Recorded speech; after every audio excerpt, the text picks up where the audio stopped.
Por mais de um século, Oreo conquistou os corações dos amantes de doces em todo o mundo. Com a combinação única de 2 biscoitos crocantes e um saboroso creme, o seu criador conseguiu criar uma tradição culinária própria. Você sabia que a receita original foi copiada? E esse Oreo é cópia de outro biscoito? Explicaremos tudo para você. Nossa história começa na Pensilvânia, onde os irmãos Jacob e Joseph Lowes moraram desde o seu nascimento. Jacob, o mais velho, abandonou a escola aos 16 anos. Ele queria economizar dinheiro para abrir sua própria loja e então começou a trabalhar.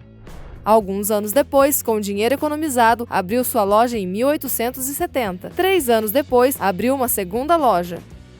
Os negócios iam bem, mas Jacob era visionário e queria ir mais longe, pretendia expandir. Decidiu comprar uma padaria especializada em doces e biscoitos no Missouri.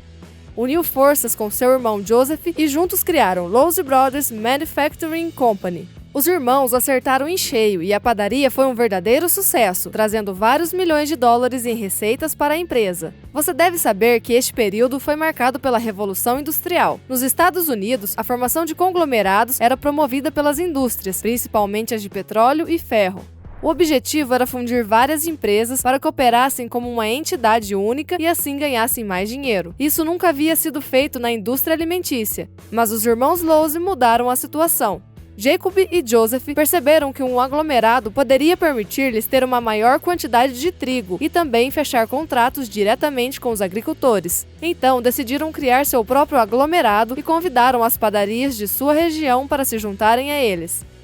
Eles reuniram 35 padarias sob o nome American Biscuit Company. Os irmãos estavam certos porque rapidamente se tornou um verdadeiro sucesso. Outras padarias se juntaram a eles e outras também decidiram criar o seu próprio aglomerado. Nascem a New York Biscuit Company e a United States Baking Company. Muito rapidamente, as diferentes empresas entraram numa concorrência muito acirrada, que levou a uma queda de 40% no preço dos biscoitos em geral e levou-as à beira da falência. Ao mesmo tempo, Jacob Lowes ficou doente. Ele decidiu renunciar ao cargo de presidente e descansar um pouco na Europa. Seu irmão Joseph assumiu então o controle da empresa. Ele queria acabar com a guerra entre os diferentes conglomerados de panificação e sugeriu que eles se unissem. A New York Biscuit Company e a United States Baking Company aceitaram, percebendo que era sua última esperança antes de verem o colapso de suas empresas. Em 1898 foi criada a National Biscuit Company. Ela mudou de nome várias vezes, passando a ser Nabisco e depois Mondelez. Infelizmente para Joseph, esse sucesso durou pouco. Ele percebeu que cometeu um grande erro ao não ler todos os contratos que assinou. Um deles afirmou que o advogado de Joseph, Adolphus Green, era o presidente desta nova empresa. O advogado aproveitou-se da confiança de Joseph para roubar o seu negócio. Ele e seu irmão Jacob tornaram-se membros simples do conselho de administração, enquanto Green era agora o chefe da maior fábrica de panificação do país. Jacob estava na Europa quando ouviu a notícia. Mesmo que ele se sentia impotente, ele não quis se deixar abater. Ele decidiu voltar aos Estados Unidos e criar uma nova empresa com seu irmão e um empresário chamado John Wiles. Surgiu então a Lowes Wiles Company em 1902. Green, o advogado, criou uma pequena revolução no mundo dos biscoitos. Antes, geralmente eram transportados em barris. Isso os quebrava facilmente e também eles expiravam mais rápido. Green decidiu embrulhar os biscoitos em um papel manteiga e guardá-los em caixas de papelão. Este sistema permitiu bloquear o ar e ao mesmo tempo evacuar a umidade. Green poderia então desenvolver o negócio vendendo seus biscoitos nos Estados Unidos e também na Europa. Os irmãos Lowes perceberam que se quisessem competir com Green e a National Biscuit Company, também deveriam criar uma pequena revolução e oferecer algo único que nunca tinha sido visto antes. Os irmãos então decidiram vender biscoitos.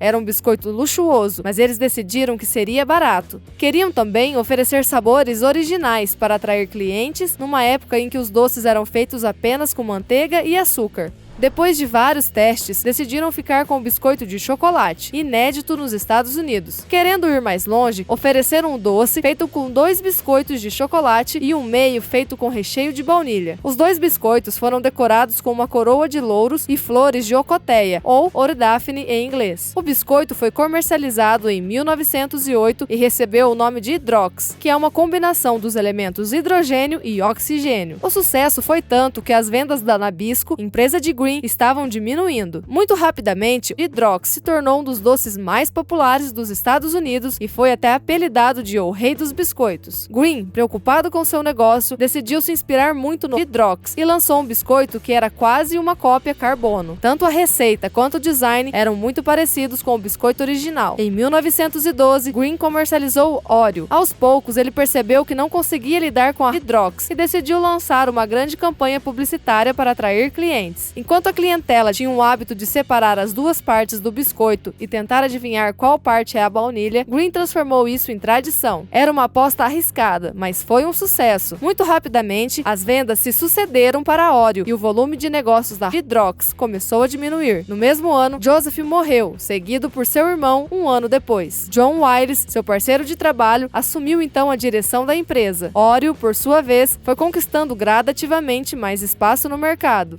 Após a morte de Wiles, o vice-presidente Randy Furman assumiu as rédeas. Ele decidiu renomear a empresa Biscoito Sunshine e promoveu Hydrox, destacando que é o produto original. Green e sua empresa Nabisco promoveram o Oreo, enfatizando o sabor e a qualidade do biscoito. Posteriormente, a empresa aumentou o preço do Oreo, o que significa que o Hydrox seria visto como uma falsificação barata. Este foi um golpe fatal para os biscoitos Sunshine. Ela foi comprada diversas vezes, principalmente pela Kellogg's, e diversas vezes tentaram relançar o Hydrox, mas sem sucesso. Porém, este não foi o fim do biscoito. Em 2015, uma americana chamada Elia Kassoff decidiu reviver o Hydrox. Kassoff teve sorte de ter crescido na indústria de confeitaria. Seu pai e tios eram os criadores e gestores da empresa Left Brands. Esta empresa fabricava diversos doces e biscoitos especiais, muito conhecidos na América. Esta não foi a primeira vez que ela tentou trazer uma marca de volta à vida.